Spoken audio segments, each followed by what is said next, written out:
Recording started. Okay, welcome to today's Transforming Assessment webinar series. Today is the 23rd of August. This is actually also the first session in the eAssessment Scotland online conference and day conference. So if you haven't already found out about that, I strongly suggest you go and look it up. So just type in eAssessment Scotland into your web browser at some point and sign up for a lot of their online sessions, which are all free. So they're going for about 2 weeks as of today. Highly recommended to get onto those. But today's session is about the manifesto for teaching online and the assessment, how assessment is dealt with in terms of that manifesto. Clara O'Shea from the University of Edinburgh in the UK and her colleague, Hamish McLeod, will also perhaps chime in at some time. So I'll get out of the way and let Clara take over. Thanks, Matthew, and thanks everyone for coming along. I didn't realise it was the kicking off seminar until yesterday for the eAssessment Scotland thing as well, so extra pressure, but I'm really happy to be here. I'm just going to apologise first off if I have to pause for a moment to cough. I'm just recovering from a flu, and I discovered that the multiple of frog in the throat is an army of frogs in the throat. So sorry about that.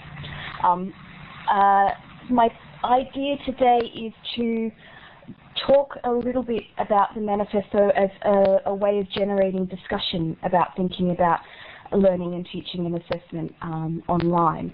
But what I thought I might do is give a little bit of background to the development of the manifesto so you might know where myself and my colleagues are coming from in developing it.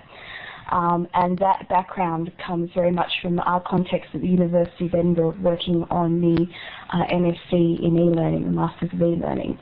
So I'll tell you a little bit about the Masters of E-learning, a little bit about the methodology of the project that informed this research and how the manifesto developed out of that project, that research and that context. Give you a few of the statements that relate to assessment in our manifesto and some of my perspectives on why I think those statements are interesting and important. But I don't think that those statements are the be-all and end-all. I would see that as a starting point for discussion. I would expect that people will have some useful and challenging criticisms of those statements, have ways that they might remix or reimagine those statements, and new and completely different statements that they would want to make about assessment and feedback practices in online teaching and learning. So I'm hoping to not spend all of the time just blathering at you, but hopefully having a conversation with you instead. So I hope that's all okie dokie.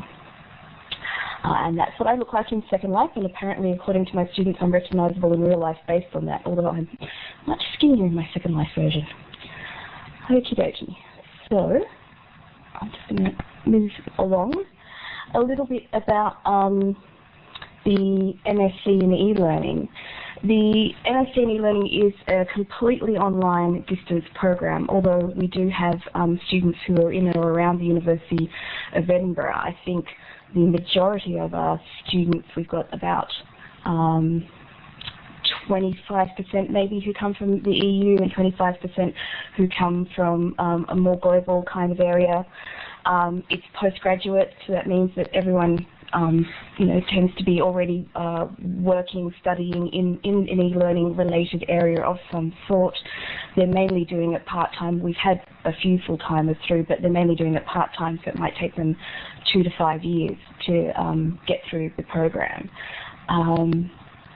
It's a very sort of collaborative, dynamic working and learning experience. We use a lot of different environments to give students like a wide-ranging experience of different forms of e-learning so that they can kind of critically reflect on that as they think about their own practice. We have colleagues within the School of Education at the University of Edinburgh, but we also have colleagues across the university a bit more widely, including information services. Myself, Hamish McLeod, who's a colleague of mine and also worked on the manifesto and will hopefully chime in when he feels the urge, will teach on the program, as do the 2 other colleagues of ours involved in the manifesto, our Principal Investigator Jen Ross and our colleague Sean Bain. We've used a general BLE as our kind of basic starting point for most of our courses. Previously that was WebCT, at the moment we're moving to Moodle, but it's a jumping off point for a lot of other spaces that we use. We have an introductory course that has a one-on-one between tutors and students on a blog platform, which is also assessed. And that kind of mentoring through the process of using the environments is quite big in our program. And what that means is the students are a bit more ready perhaps to explore than doing assessments in those environments. Yes, an MSc is a Masters in Science. It's just, I think, the way the University of Edinburgh does that, Alison. It's not the distinction between Masters of Science and Masters of Arts there is in Australia, I think. We also use wikis quite a lot. We use them as just collaborative spaces for learning, but we also use them in assessment. For instance, we have one course where there is a 25% of the student grade is a class-wide wiki that the class develops over the course of the semester together. In another one, that's actually a 75% part of their grade. That's in a course run by my colleague Hamish McLeod, and that's one where the students actually determine the curriculum as well. So we can get a little bit experimental like that. We use a number of different sort of community tools, for instance, Skype chat, Twitter, and things like Adobe Connect. We also use all sorts of different flavors of the month, just have a play with it and have fun with it, and to move beyond the textual to start looking at visual as well. So we use things like Warwisher. I see that Robert's asked a question about the assessment rubric for the wiki. We have a postgraduate common marking scheme at the university, so there are 6 criteria that can be applied to all the work. They're things like knowledge and understanding of concepts, and that's broken down into what that would mean as an A grade, a B grade, a C grade, and so on. And we use those standard rubrics across our program. But for some of our assignments, we also ask students to develop some of their own criteria in discussion with their tutor. So, for instance, in our introductory course, we don't have a set final, assignment question. They have an approximately about 4,000-word assignment that they develop, and thank you, Hamish, for sharing that link. And the students negotiate the topic and the question with their tutor. They have the 3 sort of standard kind of criteria, which is knowledge and understanding of concepts, knowledge and understanding use of the literature, and constructing academic discourse. And then they develop some criteria that specifically relate to their assignment. So that means that if they want to do something like create a Second Life build or create a hypertext, that they can think about criteria that specifically relate to that kind of assignment. So it's a negotiated process, but with this sort of overall commonality that means we're in line with what the rest of the university is doing. We use different things like Warwisher, live streaming, and we use Second Life a bit. And our introductory course gives students a scaffolded introduction to most of the environments we use. Then if we are using a different environment in one of our other courses, we can make sure to really build that process in. But for instance, myself and Di Hounsell teach a course on online assessment where we have that wiki, and what we do is we can trust that students have already had a basic introduction to the technology of using a wiki, so how to upload images and how to edit text and so forth in the introductory course. So although we cover that a little bit in our course, more what we focus on is developing the kind of community practices one might need to be able to collaborate, to actually co-author, to edit someone else's work and work together in a wiki, because actually that practice, I think, is harder than dealing with the technology. We've got, I think, 4 or 5 full-time lecturers on the program, and we've got about 150 students. So the courses, it varies. It could be anything between 15 to about 30 students on a course. And usually, if it's around 15, we might have 1 lecturer, perhaps 2. For our introductory course, which has 30, we generally have, I think, all of our lecturers coming in to do guest spots, and the tutors that are looking after the blogs might have anywhere between 7 to 10 students, I think, each. Just excuse me for a minute.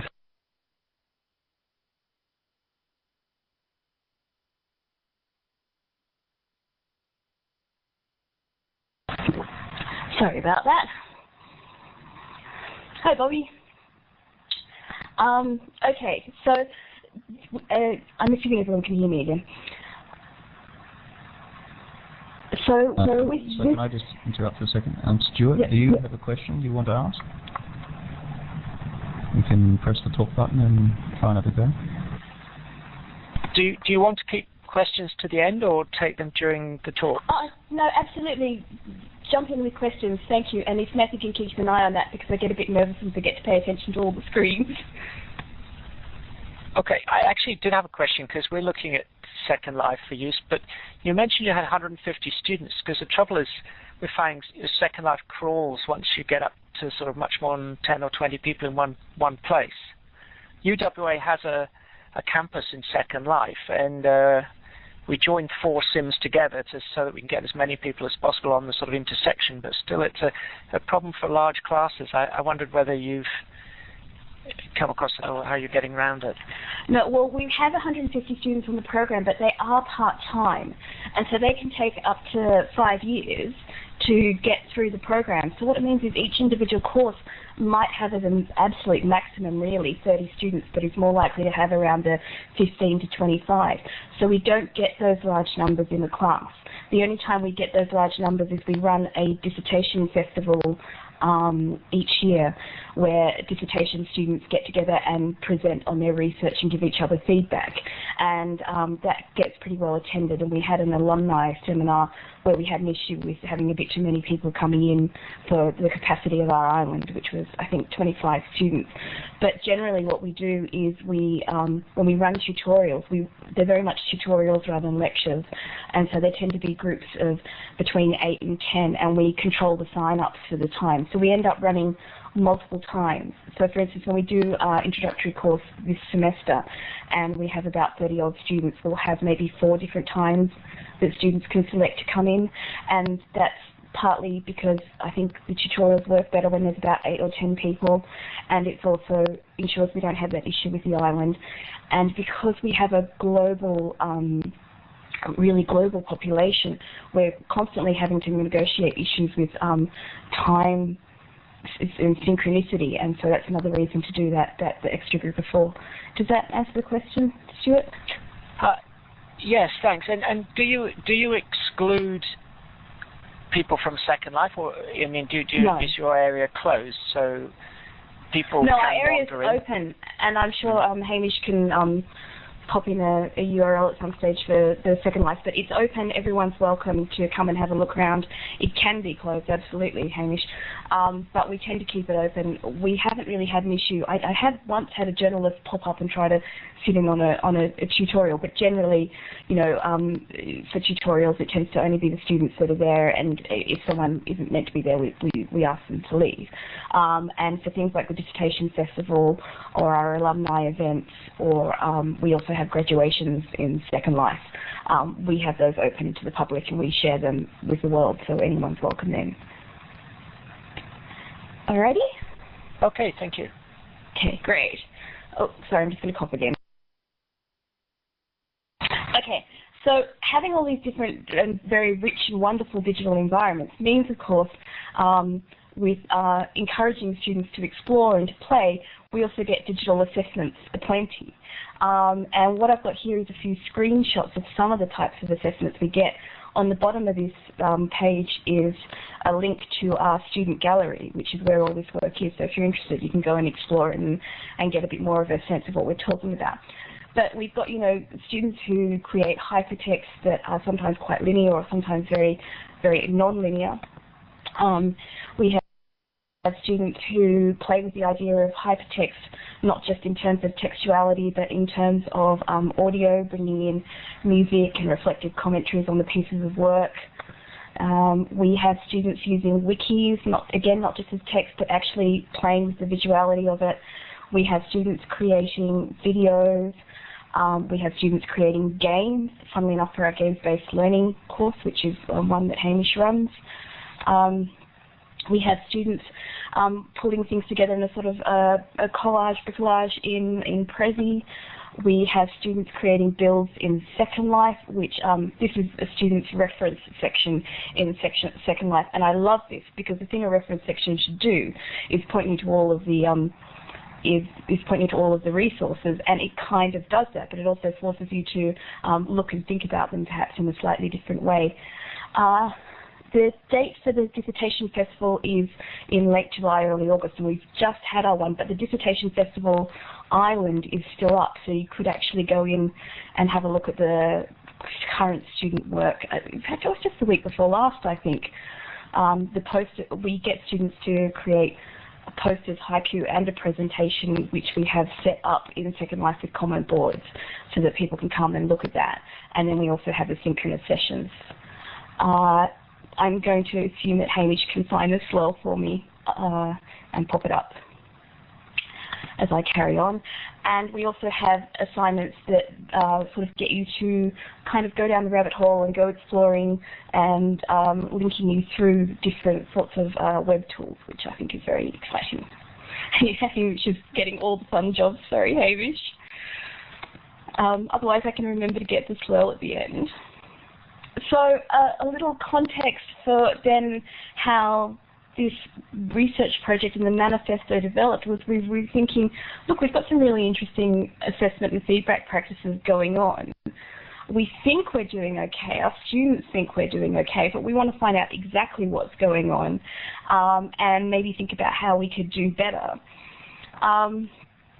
So we got a little bit of internal funding. It's a Principals Teaching Award Scheme, which was just a little bit of funding to kind of keep us going for 2 years and to employ a few students as research associates and to get a little bit of our principal investigators' time. What we did in that 2 years was we asked students to consider taking on the role of a research associate. So students applied for that like a job, and we paid them for it. And they were students who had already signed up to do courses that we thought had quite interesting digital assessment angles to them. So the online assessment course with its wiki was one. Hamish's Psychological and Social Context of E-Learning course, which also had this 75% wiki where students determined their curriculum, was another. Our introductory course, which had the blogs and then the opportunity to do whatever kind of assignment in whatever media you wanted, was the third, and so on. And we ended up with 8 student ethnographers, some working in first semester, some working in second semester. And what they did was they participated in the course as per usual, but they also blogged. Excuse me, I'm just going to have to pause for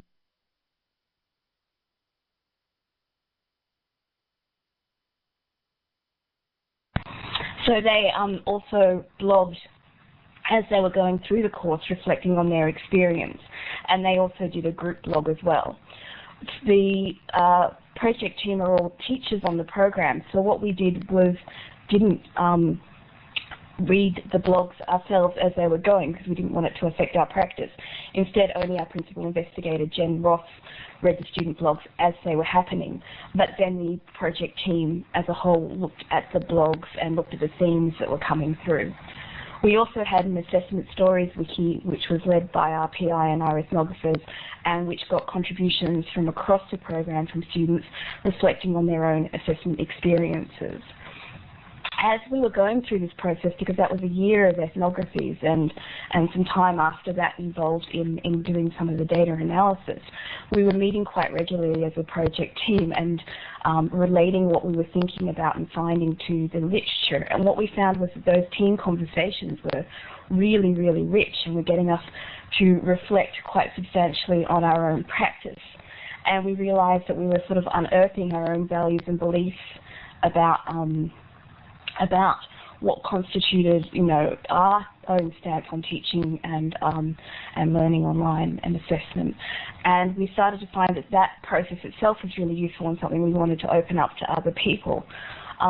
So we had these multimodal roundtables with colleagues, and we then had another one with students where we started to kind of get more of a sense of how others were thinking about assessment and feedback online, and where we started to share our thoughts about what our kind of statements about teaching online would be about.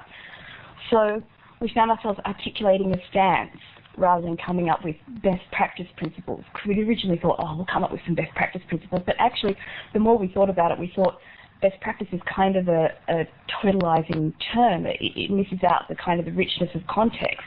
There are lots of different ways of getting it right, and the best we can do is kind of, be aware of what works for us. So we,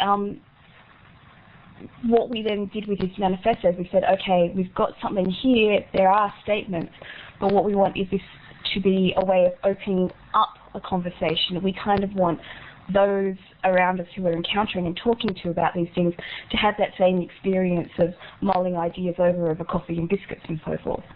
So that's what hopefully the rest of this session will be about. Although I have tea rather than coffee, and no biscuits, which was incredibly bad planning on my part. So the manifesto itself has a range of points about teaching and learning online, of which I think about 8 is particularly related to assessment.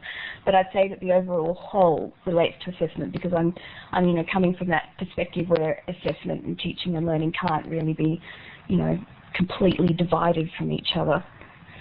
But your coffee and biscuits is quite good, Jeff, and the upside to them is it doesn't add to pounds.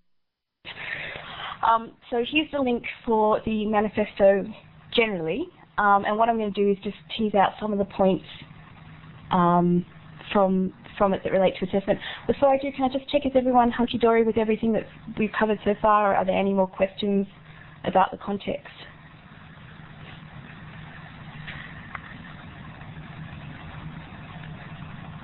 Oh, yes, I should talk about the framework. Our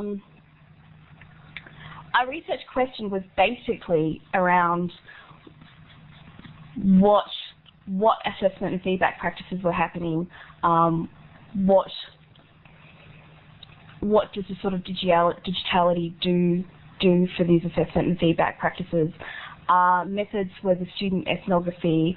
They were a narrative analysis of the assessment stories and wikis. They were sort of going over some of our previous assignments that were quite rich in terms of taking a more digital approach to what constitutes an essay. The semester, the first academic year was when the student ethnographies were run, and the second academic year was when we were doing more of that conceptualizing and analysis and opening it up to roundtables. I hope that's enough for now.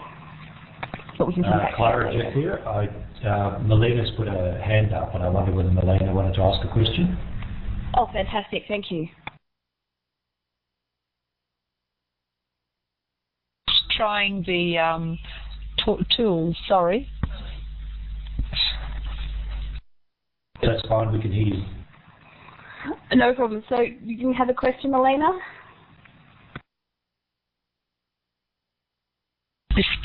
Not at this point in time, but I'm very interested in your smooth flow through of your presentation.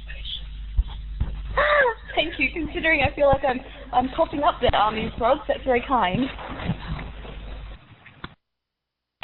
Okay, well, I'll carry on and just talk a little bit about some of the principles. Not principles, principles are the wrong word, statements. Okay, so one that I think is probably easiest for us all to agree with is that feedback is something, not just it can be, but maybe should be digested and worked with and created from. And if those things aren't happening, if there isn't engagement with the feedback, is it actually feedback or is it maybe just a response? And the picture I've got here is, I cannot do the French pronunciation, but it's basically the digestive duck. And it was a thing that people thought was doing the job of digesting, a mechanical thing. But actually what was happening was it looked like the duck was being fed grass and then creating a product, shall we say.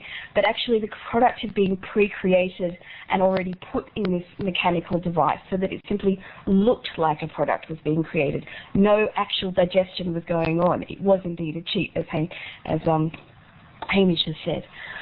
So when I think about feedback, and I think about the way feedback usually happens. Sorry, Jeff, are you about to come in? I can see someone's coming in. Oh, it might be just that someone's playing with the video, perhaps. Okay, so when I think about feedback in relation to assignments, for instance, the feedback is often summative. You know, it's at the end once the assignment has been handed in, and it may not be that the next assignment relates in a way where the feedback can be useful. And of course, we always have these issues with feedback being timely or not. So one of the things that I think is worth thinking about is how we can make feedback digestible, worth digesting.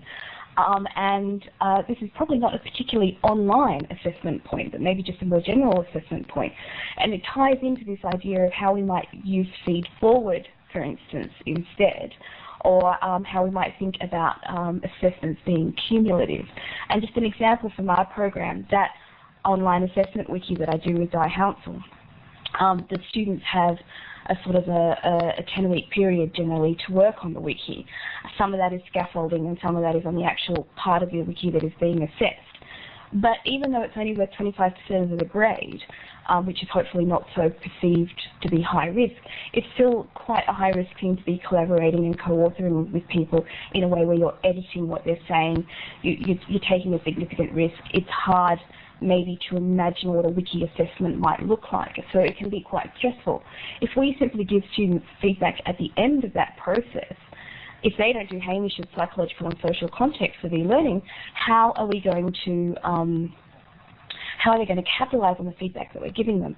So instead what we do is we have a midpoint feed-forward process, and we ask students to put a little note on the wiki pages that they're working on of the kind of 3 main points that they would like feedback on. And we've done that feedback this last time through audio, through a discussion between myself and Di, which we've recorded and shared with the students, and then had some further dialogue on. And that was a really successful process. The students were really engaged with it because it was just right at the time that they needed it, just as they got to a point of being a bit stuck, and something that they could really use then for the final product. Of course, the problem with taking this feed-forward method is that you can then end up having to do a little bit of extra work as a tutor. So what we did instead is say to students, we'll give you lots of feedback now, and then we'll give you less feedback at the end of the summative part. And so this way, we made a trade-off so it's not taking up too much extra of our time, and they got feedback that they could actually work with.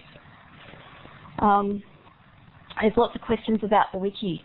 So should we just open that up to conversation for a second and just take a few minutes to talk about this process? We've got how do you manage feedback in a large class, which is a very good question, and I think there's been quite a number of seminars from this series that I think look at different ways that we could do that. Thank you, Siobhan, for your comment. Excuse me a second.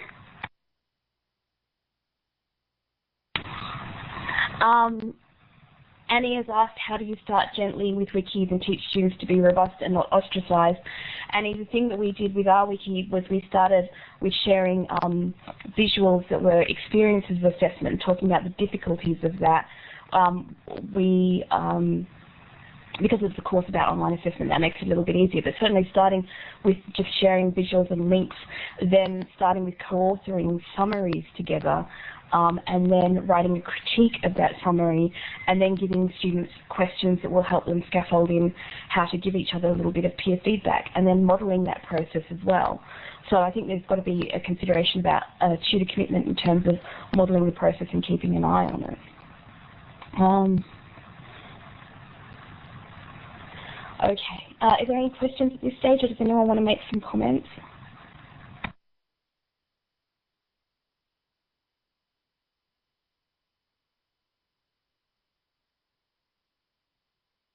Okay, then what I'll do is move on to the next one. You can see there's good points about MOOCs, which we will maybe bring into our final discussion at the end. Another point, which is hopefully already starting to become clearer from the kind of assignments that I've shown you, is that text is not the only mode that matters in academic writing. Now, we're not saying that that means that text is unimportant, but we're saying that there are other ways of thinking about how we might construct academic discourse. And the example that we have here is a Second Life build that a student did reflecting on the idea of the cyborg. My colleague Sian is in there as an assessor walking through the work. In this example, you've got a number of images of the cyborg, you've got quotes and reflective notes on it. You can see what looks like another avatar up to the middle right side, but is actually a bot that you engage with. And this is a different way of kind of challenging what we think of as what's cyborg and what's not. So you've got this kind of way of using images, of using three-dimensional space, of thinking about the way that these things contrast, juxtapose, and so on, that all can be part of the way that we construct an academic discourse.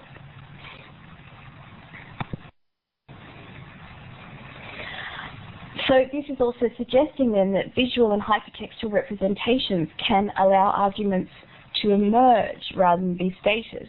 Rather than simply saying what we mean, we can let the audience, the reader, the assessor see the connections, make the connections, allow them to sort of organically emerge. And what I've got here is an example from our introductory blog that a student did as a blog post, which was in relation to her experience of having done a Skype chat, which she found very challenging and a bit scary and confronting. Excuse me for just 1 second again.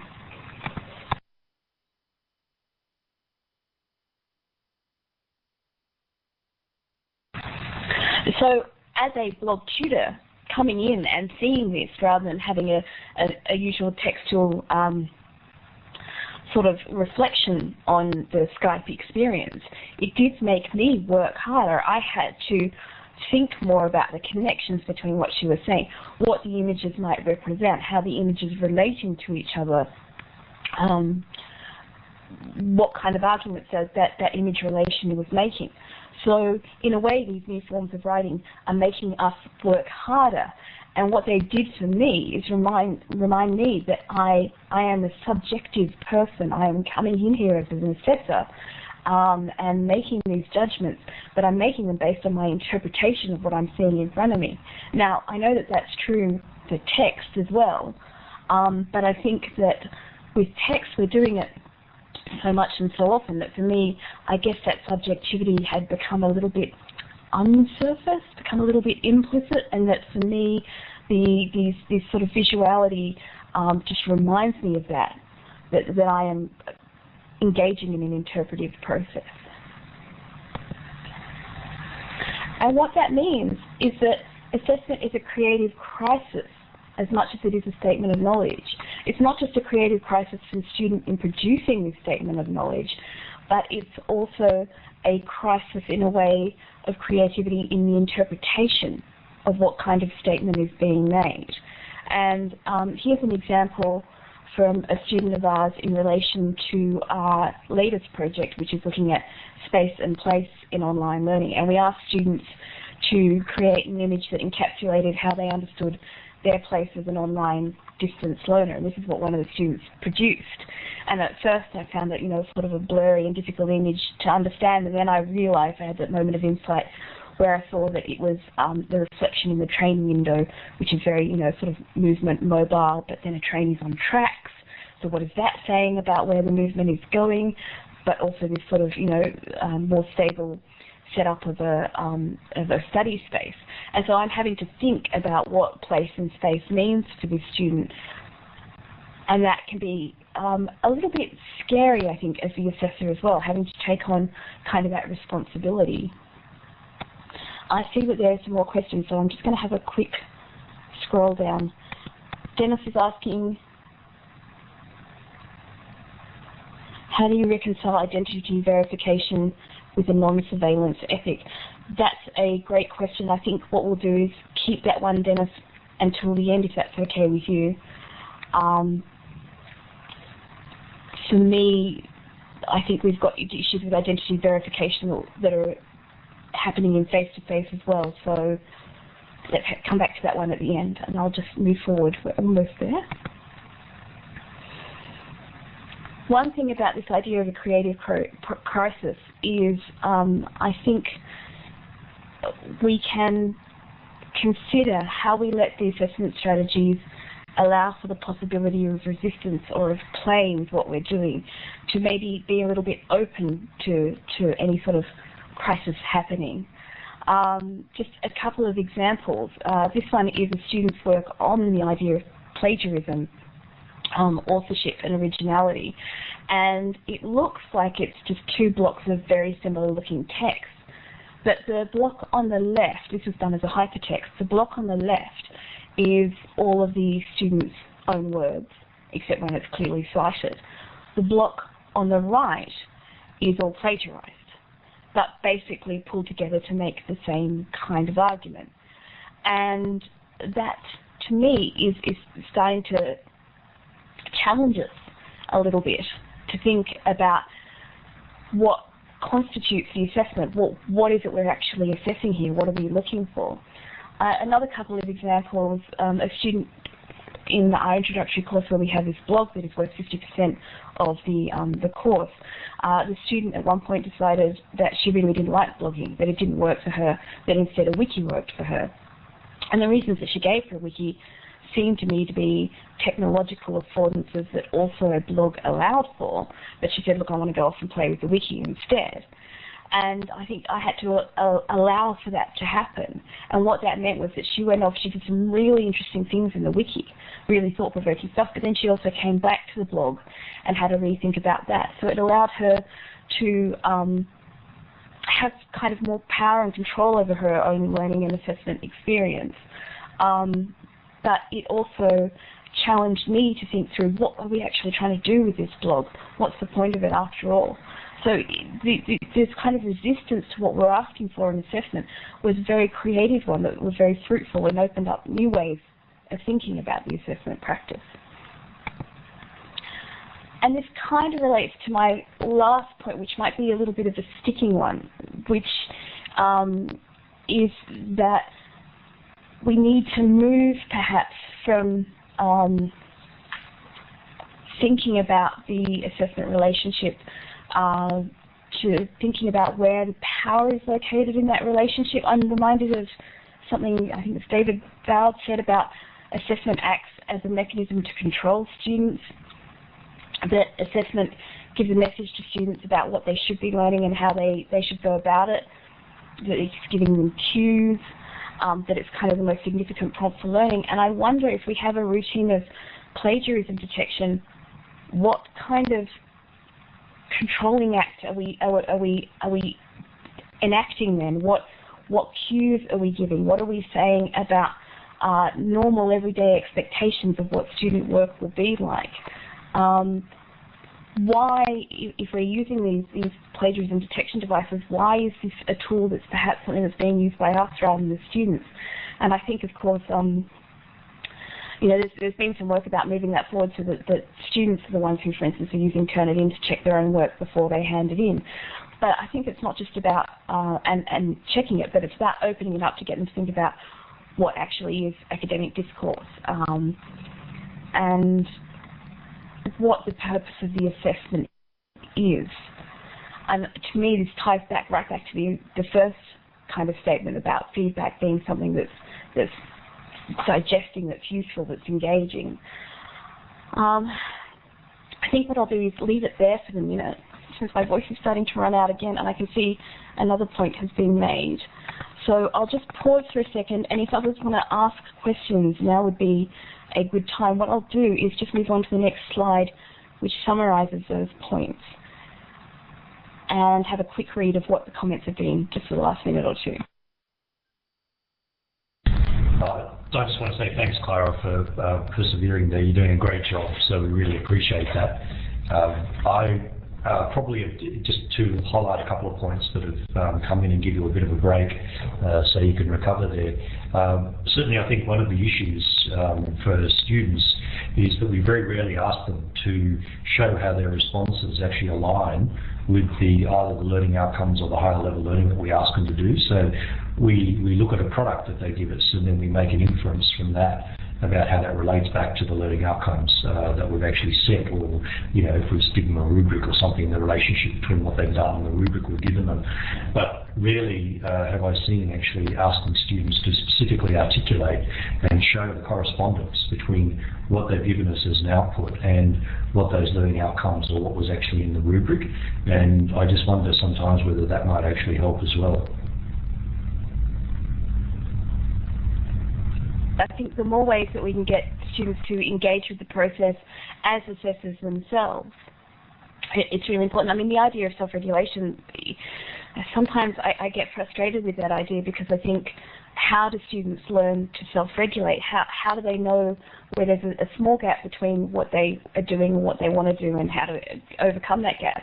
That might be something they can see, but when it's a larger gap, how do they do that?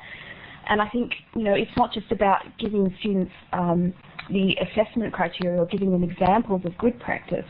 And I know that, Royce Hadler and Di Hansel and everybody else is talking about how you could give students a range of examples so they can develop connoisseurship, so they can get a better sense of it. But I think actually opening up the process helps a lot with this too, and it's one of the reasons I think the group work wiki is a really powerful experience, is you see how other people are developing their ideas, how they're starting to turn it from some sort of vague notions or some bits of summaries of papers to developing their own argument, and opening up the feedback process as well, so students can see what feedback they're getting from what feedback other students are getting from the process as well.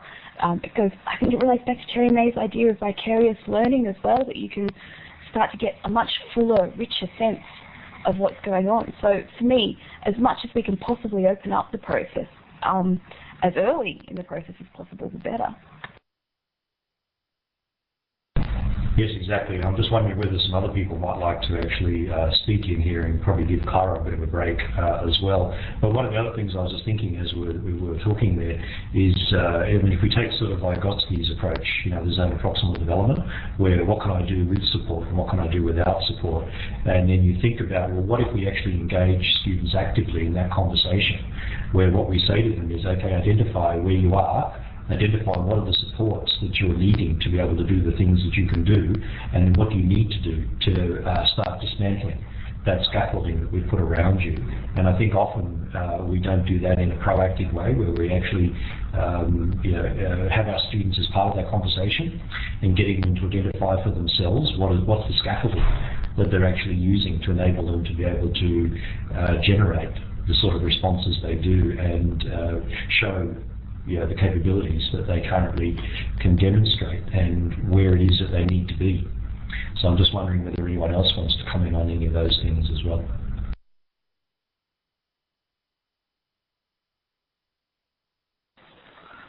Can I make a related point, which it's slightly tangential, but I think it is related here. The students often say, now I see what you mean. I see why you placed these experiences in this particular order. And they give an account of what they understand us to have been doing in the design of a course. And the teacher is sitting there saying, hey, that's a great idea. No, actually, we put the things in that order because Clara was on leave that week. So I think what I'm saying is we are constantly negotiating understanding. And it seems to me that as teachers in the online context, in any context, we are in a similar position to the students in relation to understanding of learning outcomes and assessment processes.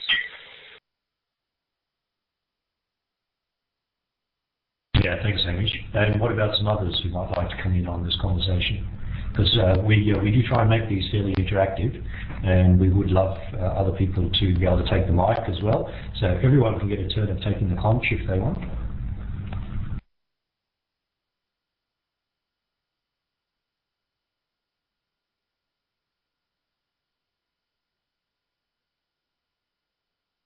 Okay, Kevin, would you like to take the microphone?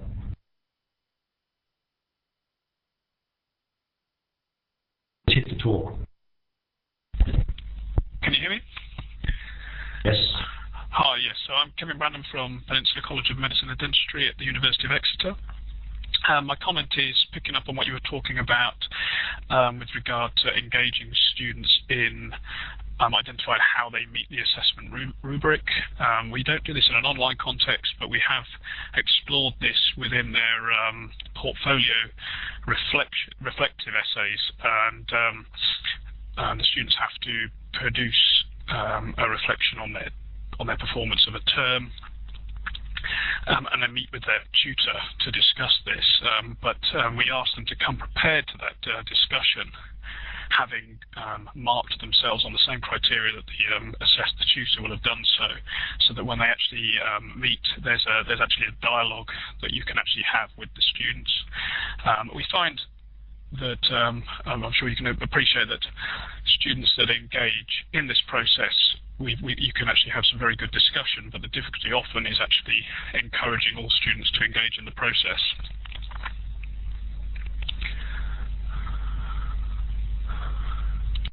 I think that's a really good point. And this idea of dialogue is one that's really cropping up over and over again, and I think it's probably one of the biggest challenges is how we scaffold that in, how we allow for it, particularly with the larger classes, and how we get students to see it as a useful process.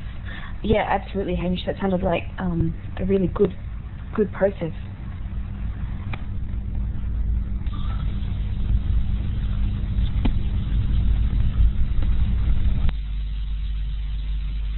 I just wonder whether others have got some examples that I'd like to share.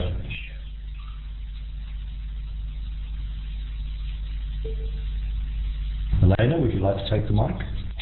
Yes, Jeff, happy to do so this time, and just wondering whether Clara could tell us how many in the size of the classroom. It depends on the class. It's usually between 12 to 15 for a small class and maybe up to 30 for our larger introductory class. So it's a reasonably small group to work with, and our ratio is maybe 1 or 2 tutors for that size class usually. Does that help? Sorry, yes, because we look at much bigger groups. When you said large numbers, I was thinking of 50 to 100.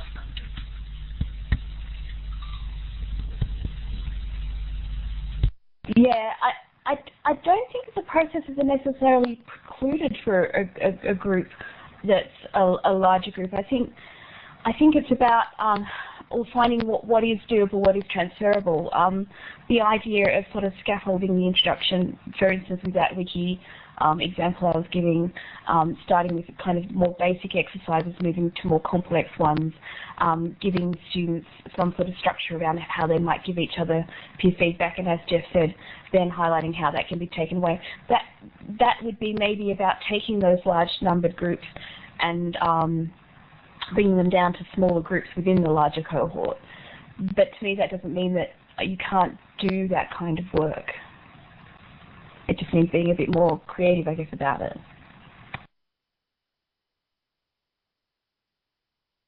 Melena's also asked if it's formative at all or only summative.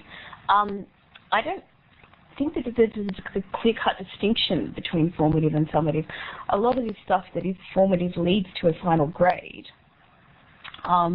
For instance, the blog process in the introductory course, students are generally commenting on the blog 2 to 3 times a week. They're leaving their posts, and tutors are generally coming in once a week or more, leaving comments for that.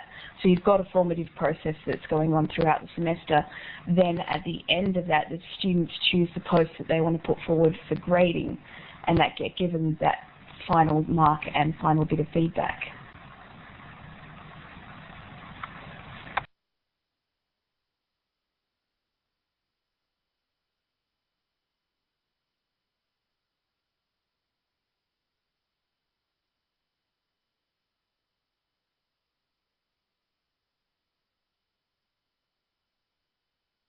Go for it, Bron. Hi, Clara. I'm Bronwyn Hegarty from Otago Polytechnic in Dunedin, opposite to Edinburgh.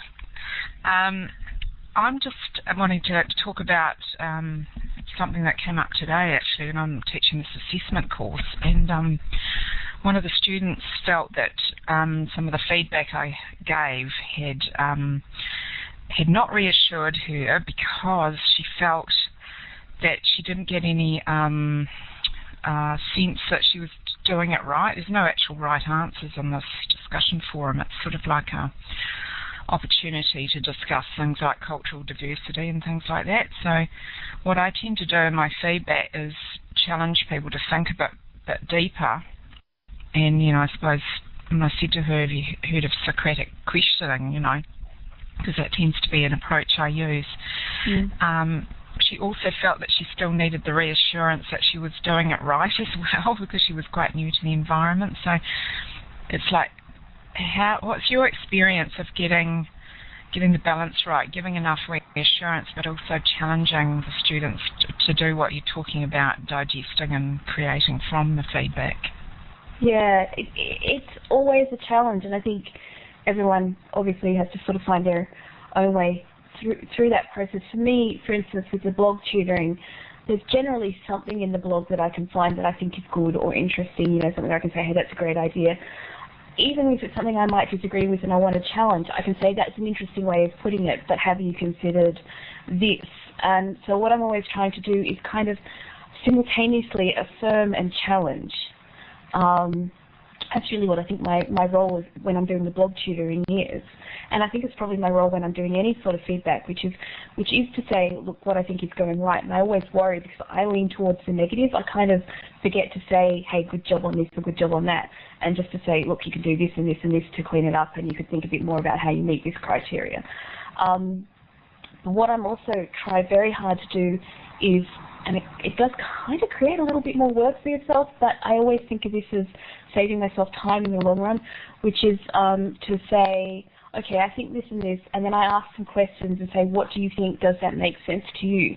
So that the feedback is very rarely a kind of a finished thing. It's always a, get back to me, let me know what you think of this, I want your thoughts further. So the downside to that is that the students tend to get back to me, which means, the conversations can be a bit ongoing. But the upside to that is that it kind of helps raise the quality of work. So the next time they hand in the piece of assessment, it's generally a bit better quality, which means it takes a little bit less time marking. And so I kind of always think of that as how I'm helping future Clara by engaging as much as I can dialogically in the present.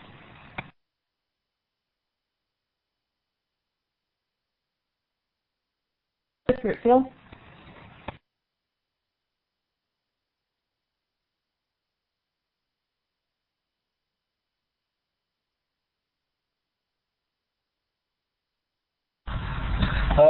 Sorry, I couldn't find the microphone switch for a second. I'm a 20-year university lecturer, but I'm also at the moment doing a master's course. And although part of it's online, part of it's not. What I've discovered for the first time is when I'm starting to do a piece of work in a field that's outside my own. I'm a life scientist, and I'm doing a master's in education. And I'm having to learn how things work in education. And I find what I'm doing is I'm looking for all the sort of tick boxes that I should be trying to consider when I'm doing a piece of work, and not really thinking too much about what it is I want to get across. So I've noticed this in our own area. We specify to the nth degree what it is we want the students to do, and I wonder whether or not they're actually doing things that I would regard as important. Thinking, the sort of the logic, rhetoric, grammar idea of a classical education. I don't think that we're encouraging them to think for themselves. What they're doing is they're looking at the rubric and the specification, and they're saying, have I done this, have I done that, have I done the other? And I think they don't really own what it is they write very often. Interesting point, and it's something we sort of have a bit of a back and forth about when it comes to, for instance, those blogs that I was talking about, which is, students when they first start doing the blog, they say, what is a blog meant to look like? Am I doing it right? a lot of our students have come from outside the education field, and we have lecturers in, you know, all sorts of different sciences and social sciences and things, so they're having to learn a new language and maybe a new kind of way of thinking and practicing as an academic, which can be really challenging. And our struggle is, how much do we point them towards other blogs as examples, and how much would that example then kind of shut down their own development of their own voice and particular creative style. And so that's where I think partly mentoring is important, partly seeing that they're part of a community of practice, and at that point in time they're just on the periphery learning those ways of thinking and practicing and understanding. And also kind of remembering back, I think, to what it's like to be a learner when you're in a new learning situation. I've just recently started cello. I've played flute and guitar for several years, so I thought cello would be a bit of a doddle. I also play piano, and I thought, oh, that's no problem, I can read bass clef, I understand frets. I was completely wrong. I've discovered that the whole notion of bowing is alien and bizarre to me, and I'm struggling with the basics. Instead of, when I play flute, I look at a piece of music and I play the piece of music, and that's kind of the end of the process. But when I'm playing cello and I'm looking at the piece of music, I'm constantly translating from bass clef to treble clef to know what the note is.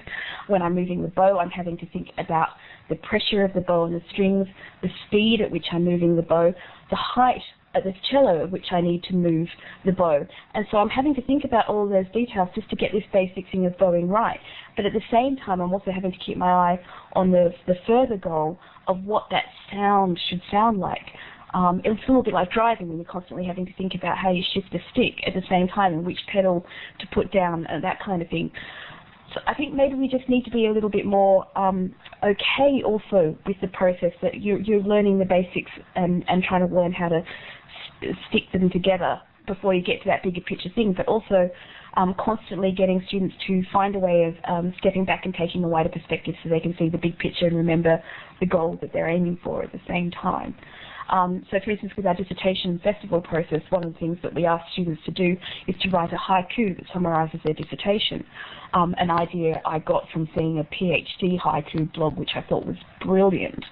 And the students at first are like, why do you want me to write a haiku? That's only 17 syllables. How should I translate 15,000 words into 17 syllables? I haven't even got my 15,000 words yet because it's a month out from submission. And the haiku, I think, is the aspect of the dissertation festival which students treat with the most kind of suspicion and feel like it's a bit of a waste of time. But also it's one of the things we've got the most feedback back about how useful it is, because when they've had to kind of hone their idea down to a mere 17 syllables, they've had to really stop and go, what is the important thinking of what am I really aiming for? And it's helped them kind of look up from the map book and look around the horizon and see where they're aiming for again. So I think finding ways of structuring that in is really important.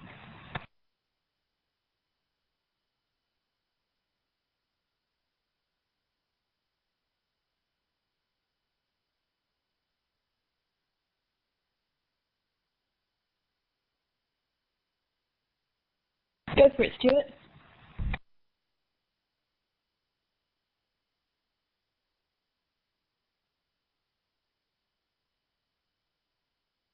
And remember to press the talk button. Sorry, you can hear me now. A student of mine's just joined me who is looking at using Second Life in teaching. Now, unfortunately, he couldn't log on. He missed the first talk. I was just wondering, are these talks being recorded or available? Can he see the first talk about Second Life somehow that Clara gave? Yeah, I think the talks are recorded and are available on the Transforming Assessment website. So if I go to the Transforming, well, it won't be there yet, will it? But soon enough, I think, Matthew. Yeah.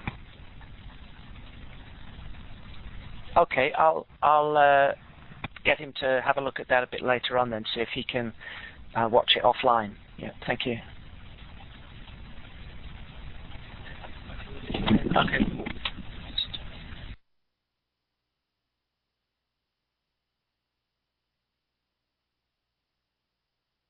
I'm curious to know what people thought of these 8 or so points. I can't count, 1, 2, 3, 4, 5, 6, 7 points about assessment that we've developed in the manifesto.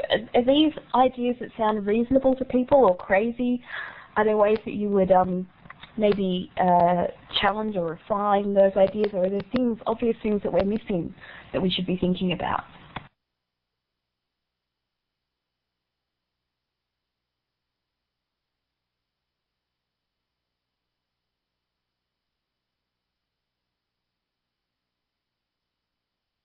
Go for it, Lynette.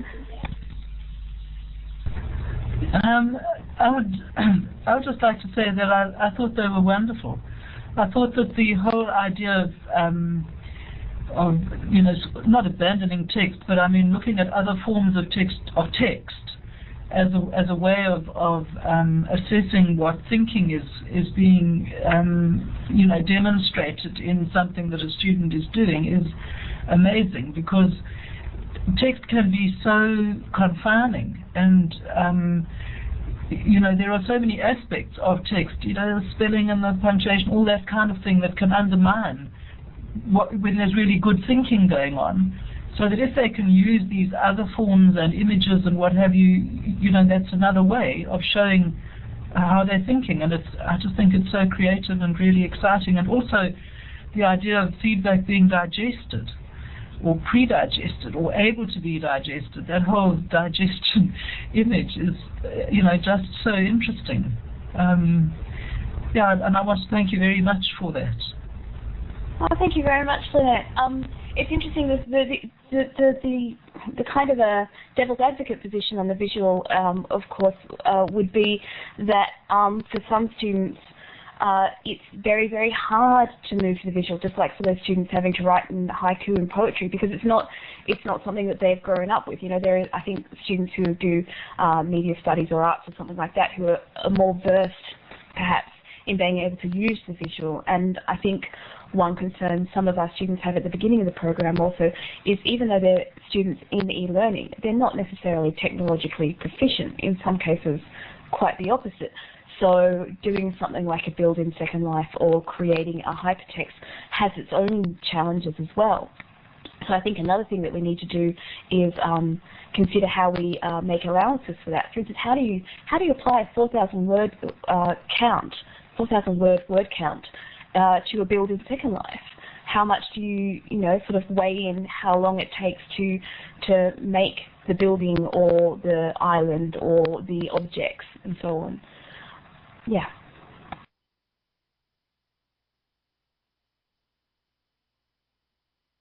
Hey, the folks that were saying that plagiarism point was a good one, I'd be really interested in hearing a little bit more about why. Would you like to press the talk button?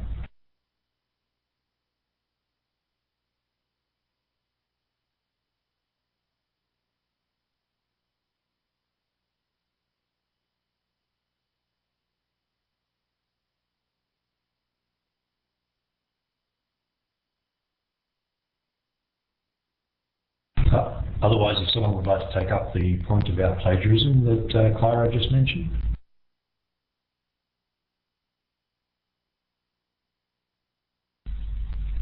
Hi, Bobby here. We can hear you. Okay, thanks. I wasn't sure if you could or not. Yep, I work for an awarding body, and obviously plagiarism is a big deal, and it's always presented very negatively. So I thought that principle about it being overstated is a really good one to make. That was really all. Thanks. I think for me, I think one of the issues with plagiarism is it's seen as, a terribly, terribly bad thing to do, terrible academic misconduct and so forth. When I think Jude Carroll makes the good point that most of the time when we're spotting plagiarism, it's not because the students are intentionally cheating, it's because they don't necessarily understand the rules of academic discourse. So they haven't got their citing and referencing right, or they have English language issues, or there are other things going on, like, there's a stress on time or something, so they're throwing something together. And I think to kind of jump on that as a cheating issue is the wrong way around. It's much more about kind of getting involved right back to that feedback as digestion, as dialogue process, to help them, treat that as a feed-forward opportunity for their final assignment rather than seeing it as the end and a kind of a slur or a label on them. Kevin, I can see you wanted to make a point. Do you want to come in? Hi, yeah, I just wanted to sort of actually agree and sort of come in with that holiday around plagiarism. I think the main problem that I see with it is that a lot of, certainly here, we talk a lot about good academic practice, and we have workshops and online courses around understanding how to avoid plagiarism. But it seems to be a very much, we do it, it happens in the first term, in the first year, we've told the students, and that's it then, and after that you're back into this whole idea of we're out to get you. Yes, you can use things like Turning Point to check your own work, but the dialogue sort of stops after that very first interaction early in the first year. Need to think about it more as an ongoing process, and I can see people's points in the text chat as well about thinking about what kind of assessment tasks we're actually giving students. And I think that's one of the things I like about our program, in getting students to kind of select their own tasks a bit more, and making those tasks more personal and related to the kind of work that they're doing. Phil, I can see you've got a point. Do you want to come in? Yeah, I've actually been tasked by my faculty for writing a resource for plagiarism to inform and orientate our students. So this is something I've been living with for a few weeks. And last year I gave a workshop on writing for our third-year students, and before that I got a load of quotes from my own colleagues. I asked them, how do you work in such a way that you avoid inadvertent plagiarism in your own work? And I got about 30 replies back, and all but one said, I never ever use cut and paste when I'm writing for publication. I use it for making notes, but I never use it when I'm writing. And when I showed the students that, there was 150 of them in the room, and it erupted. They were so shocked that staff said, almost to a man, we don't cut and paste when we're writing something we're going to submit. And it's really obvious in talking to them that cutting and pasting is a very common way for them to construct things, and what they do then is try to make it their own by changing it. And they end up with something that's a patch writing. So they have developed a habit of writing now, because they've grown up with word processors and the internet, that is just the way in which they start to put ideas together, is cut and paste. And it's the end point of that process that can lead them with something that falls foul of our rules. I wish I could spend more time talking to them about how, what the importance of explaining things in your own ideas, and kind of, writing should be more like talking to someone in a coffee line queue.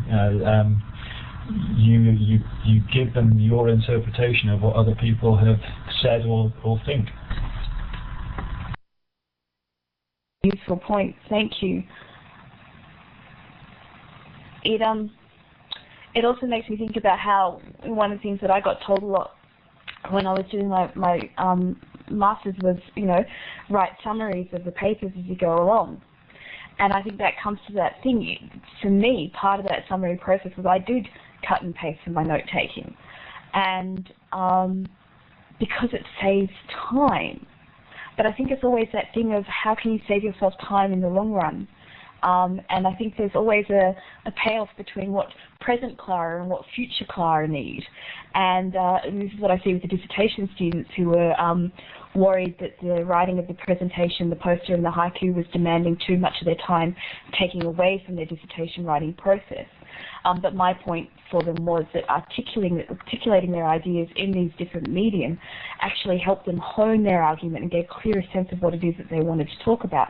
So it was kind of making more time and demands on the present student, but was going to save the future student work down the track.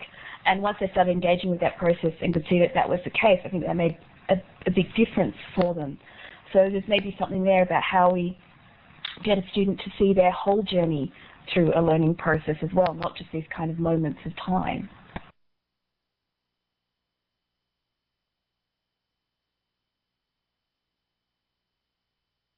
Phil, did you still want to take the mic?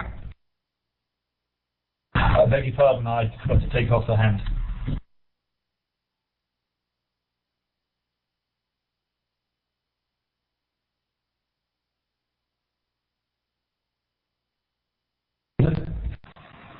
Go for it, Malena. Thank you. Matthew, it's about this time that you usually send our evaluations out. Are you doing that tonight?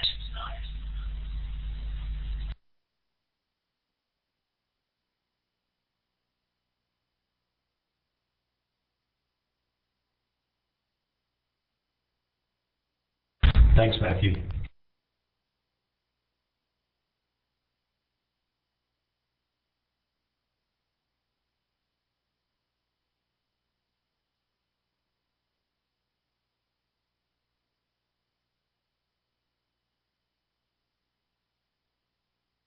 Just there in the chat box about it's also thinking about how we attribute the ideas as well. And that's one of the things that I think also needs to be opened up to students is about it's an issue I think in literature reviews for dissertations, which is on my mind at the moment just because I have a few students getting the dissertations together. But it's also something that comes across in assignments as well, is about understanding the kind of the genealogy, almost the history of the ideas that they're coming from, showing how they've drawn on the different readings to develop their own concepts. So I think that kind of understanding where they fit within the whole is important. I see no reason not to assess students from a mind map if, you know, there's an appropriate task for them and the right kind of criteria, and they know what they're doing.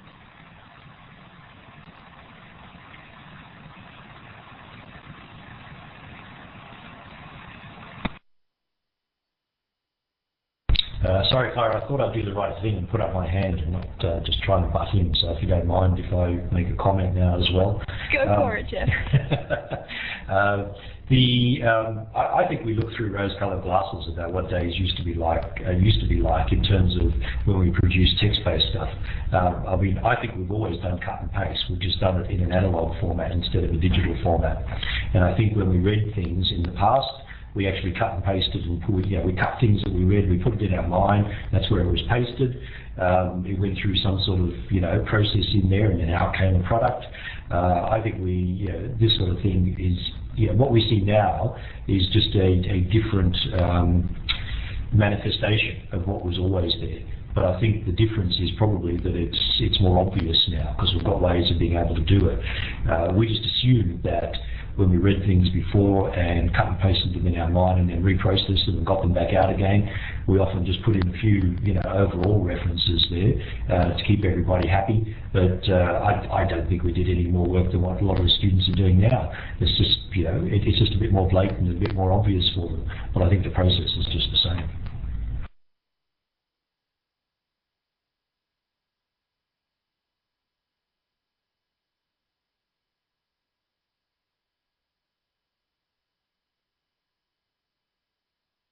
Nice point, Bobby. I like that. Yes, I always hope that our students worked a lot harder than I did. Yeah, I like that.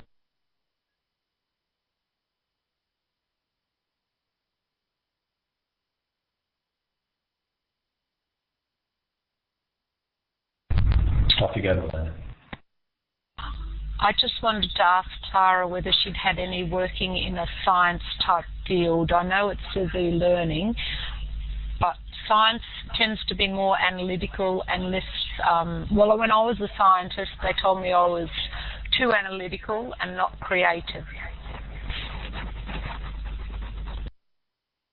Sorry, I don't quite know what the question is there. Is there a difference, you think, between science and e-learning thinking?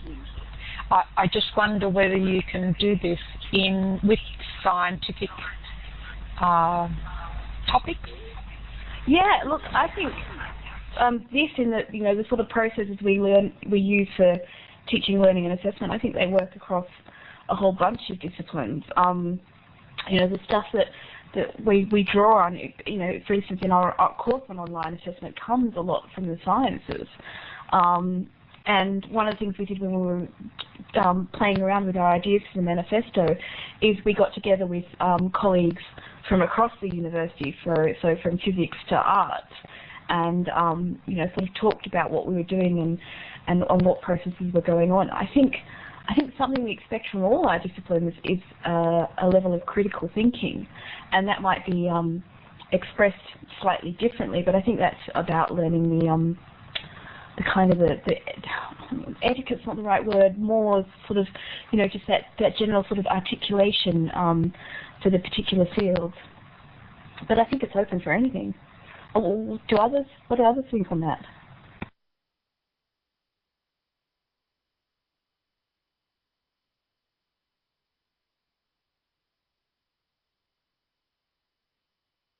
Jump in, Kevin.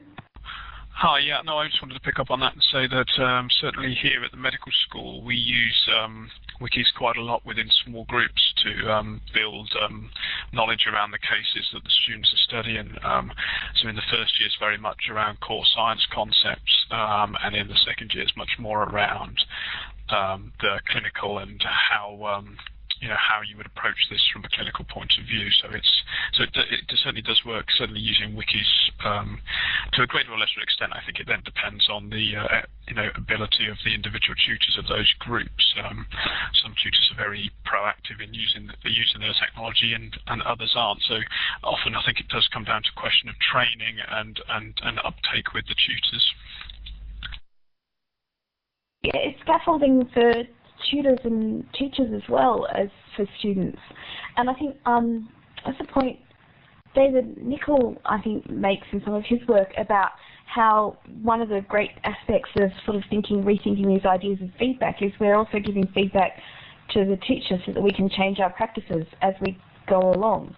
And I think it's important to be able to be open about that. I mean, we're very lucky, we're in a privileged position in a way with our students because they're students of e-learning and e-education. We can be a lot more explicit about the kind of the meta stuff that's going on, to sort of look critically at the course and our own stance within our fields and stuff. But I don't think that should preclude anyone else from doing that as well.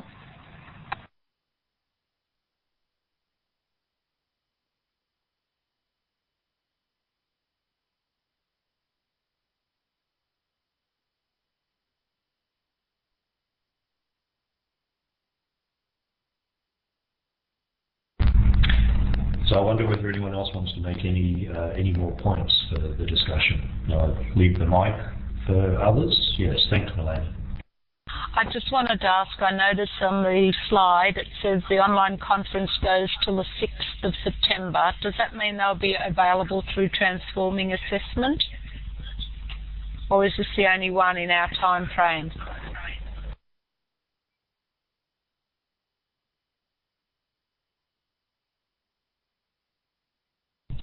Hello, can you hear me? Matthew? Yeah. I think I probably can explain this a bit better. This Transforming Assessment webinar is also part of the eAssessment Scotland series. So if you type in eAssessment Scotland into your web browser, you'll find their conference, and their conference is the one that goes from today until the 6th of September. And they have roughly 2 sessions every day during that period, or during the weekdays, that is. And they've also got, yep, Jeff, that's it. They have their free online sessions that you can sign up for.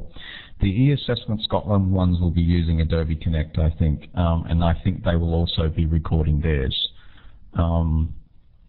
Transforming Assessment, we'll also have another one, I think around the 6th or something. We have another one coming up, and Jeff and I will also be presenting a session as part of the eAssessment Scotland. So there is a couple of things coming up. Most things will be recorded, but only those ones labelled as Transforming Assessment will be on the Transforming Assessment website as an archive, but we'll probably stick links to their recordings as well, so there'll be cross-linking going on. Anyway, hopefully I explained that well enough. Yes, that was very very good. Thank you.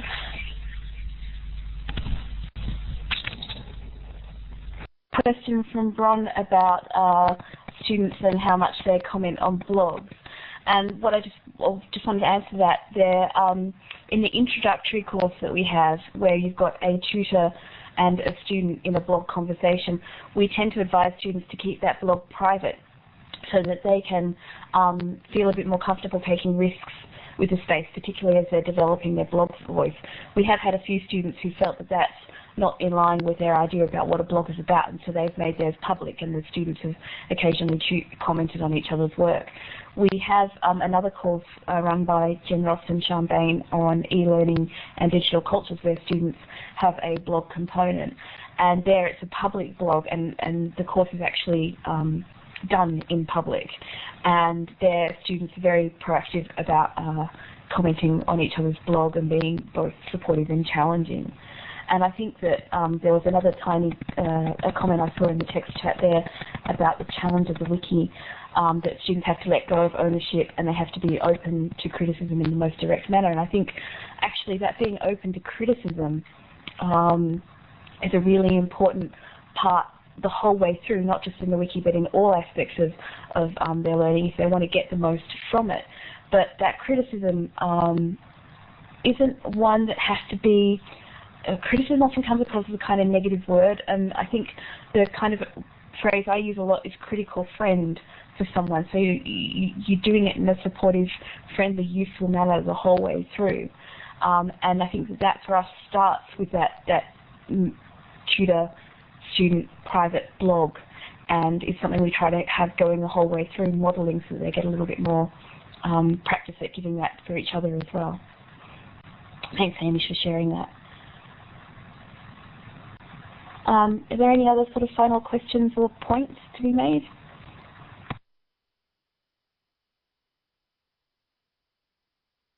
Okay, Clara, I wonder whether there are any final comments you wanted to make, and then we can wrap up.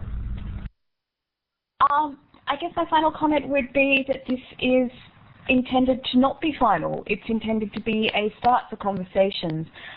If I can just move back the slide one moment. These are the links to the stuff where the manifestos come out. The first one gives you more information on the research project. The second is the actual manifesto itself in a variety of forms, in that strange textual form, and also in a video form done by one of our students, James Lamb, which I think goes for about 2 minutes and is absolutely brilliant. James is a genius. But the other thing that we've got on the manifesto site is links to some of the ways that people have started remixing the manifesto and coming up with their own points that they would include about teaching, learning and assessment online. And what I'd really encourage people to do is take the manifesto and pull it apart and do things with it and create more points and share them with us, and use this not as any sort of final thing, but as a starting point. And also, of course, to say thank you very much for having me. Well, thank you very much, Clara. We really appreciate your time and the fact that you weren't feeling the best. So we really appreciate you, lasting the whole time. I think that was great to see that. I'd also, of course, like to thank eAssessment Scotland for letting us be part of their webinar series. I think that's been a great collaboration, the start of collaboration between us. On our Transforming Assessment website, we've got the links to eAssessment Scotland. eAssessment Scotland's got links back to us, which I think is great. And as you've heard, there's some more webinars today. There's one by Lisa Gray from JISC, Transforming Assessment and Feedback, from Challenge to Change, and also you heard Bobby Elliott on the need for a taxonomy to facilitate e-assessment. So that's for today. There's more. If you go to the URL to the eAssessment Scotland, you'll see the other webinars that are in there. We've been really pleased to be part of this, so thank you very much. And thanks everyone for putting in, first of all, not only their comments, but also we saw lots of URLs in there as well to resources. And as Matthew said, we archive all of this. We'll be putting it up on the website. And when we archive, it archives not only the text and the slides, the voice, the whole lot, but those live URL links that we have in there as well. So thank you very much, everyone. Thanks very much in particular to Clara.